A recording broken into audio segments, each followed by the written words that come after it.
There's so much said online or in magazines or in books or in podcasts about finding your why. And to be honest, it's one of my bugbears. And excuse the pun, but here's why. It first started with a global movement saying that people buy why you do something, not what you do. And so nearly every business coach, business consultant and business mentor went along with this movement and started saying the same message. People buy why you do something, not what you do, without actually asking themselves, is that true? And because of all the keynotes I've given at conferences, I've also heard other speakers talking about this why thing and spreading the message as profusely as the COVID virus. Now, if you believe that people buy why you do something, then you're not going to like this episode. But if you're curious and want to learn, then this episode will be really, really helpful for you. Also, not only were many people spreading this virus of people buy why you do it, not what you do, but the virus also spread to life coaches, mentors, and others saying that if you find your why, then it will bring purpose and meaning to your life. It's like another variant on the original virus, and it's completely wrong. Your why is not your purpose. And also, if you worked out what your why is, then the why you think you have is not your true why anyway. And I'll explain that in a moment. But first, let's get back to tackling the people buy why you do it, not what you do.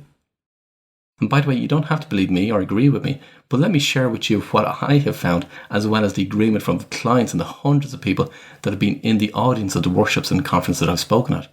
Firstly, people don't buy why you do something. They buy the result that they're going to get from what it is that they're going to buy. Every conference audience I've spoken to about this subject, and I asked them to think about the last 3 things that they purchased. I'm not just talking about the everyday items, I'm talking about the ones that stand out for them.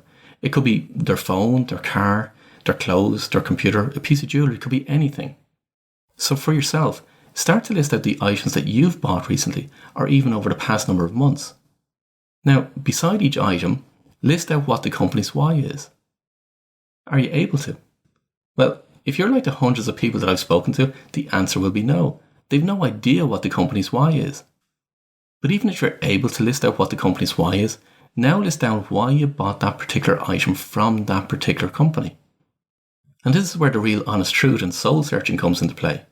But it's also going to be really valuable learning for you, not only to help you with your business, but will also help you in your life journey. Because if you're being really truthful with yourself, the reason you bought what you bought from the company that you bought it from was because of the benefits you were getting. Now, those benefits could have been direct tangible results you were getting, or they could have been benefits in terms of how much better you were feeling about yourself and what you perceive others might think of you, or the results you were getting. Or the benefits could have been that you perceived the quality, the functionality, or the efficiency was higher. The bottom line is that you bought the item because of the result you were getting, whether it be conscious or unconscious. You buy the results you perceive you will get. People buy the results, not why or what you do. All you have to do is go back over your list and see that it is the result that you perceived you would receive, not the why. The result in terms of the benefits to you. People don't buy why you do something. They buy the result, they buy the benefits. When it comes to human behavior, what needs to be understood is that you will only do something when you perceive that there will be more benefits than drawbacks to you. I've even had situations with clients that stated they were doing something voluntarily or for free, and therefore they weren't deriving benefit from what it is that they were doing. Again, every human being will only do something when they perceive they will derive more benefits than drawbacks. So in these scenarios, these clients were looking at it from a monetary perspective. So they felt that they were not getting any benefit from the voluntary work that they were doing. But in fact, when they looked closely at it, they realized all the other benefits that they were deriving from the work that they were doing on a voluntary basis. When you do this exercise for yourself, you'll realize that people don't buy the why. They buy the result. They buy the benefits that they will get. Whether it be how it makes them feel, how it will be perceived by others, how they develop and make connections with others, and the list can go on and on. But the simple truth is that people buy and do things where they perceive they will get more benefits than drawbacks. So let's get on to the variant of the virus, where people say that if you find your why, then it will bring you purpose and meaning to your life. Firstly, if you were to ask the majority of business owners why they do what it is that they do, they will tell you that they do it to pay the bills or to make money, full stop.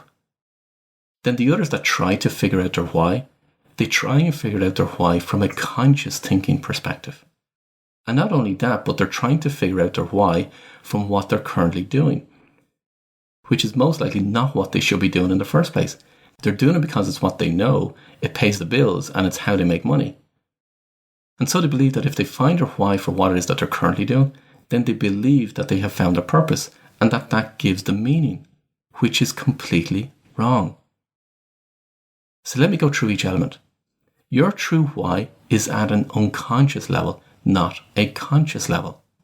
If you're trying to figure out what your why is by consciously trying to work it out, then it's not your true why. You can attribute all the meaning you want to your why, but it's not your true why. All you've done is give meaning to something. And as Viktor Frankl said in his book, Man's Search for Meaning, it's the meaning that you attribute to something that gives meaning. So attributing meaning to something that you're doing or the business or the work that you're doing is not your true why. You've just made it your why in order to have meaning. Teleology is the study of purpose and meaning. You are unconsciously driven to achieve your purpose. Your true purpose is on an unconscious level until you have the ability to make it conscious. Your true why operates at an unconscious level. So trying to figure it out consciously is not going to give you your unconscious why. Otherwise, as I said earlier, what you're doing is you're attributing a why or a meaning to something else. What you have to find is the evidence in your life that your unconscious is reacting to, which tells you your true why.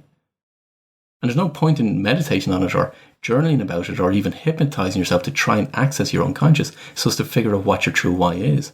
There's a much easier and simpler way to find the answer.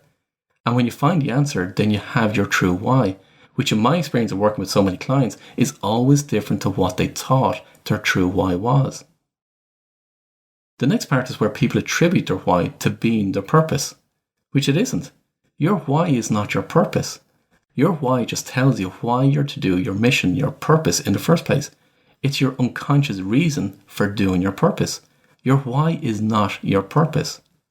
Your true purpose is made of what you're to do, how you're to do it, and the elements that will give you fulfillment. Your why is the reason you are unconsciously driven to fulfill your purpose. It's the meaning underpinning your purpose. Knowing your why doesn't give you what you're to do and how you're to do it. Knowing your why doesn't give you fulfillment. Knowing your true why gives you meaning and understanding. But your why is not your purpose. You have to know your purpose first before you can understand your true why. Now, if you don't know your purpose first, you're wrongly going to attribute your why to something else. And that's if you know how to find your true why in the first place anyway. That's why your why is not your why. So in summary, people don't buy why you do something. Your why is not your purpose. And if you don't have the evidence of how your unconscious is driving your why, then you don't have your true why in the first place. Now, if you want to find out what your true why is, and more importantly, what your true purpose is, then let's chat. And if you want to delve deeper into this subject matter to help you on your journey, come on over to our community. Just head over to my website, paulwilliamdaves.com, and you'll find all the relevant links and details and resources and information. And until next time, I wish you every success.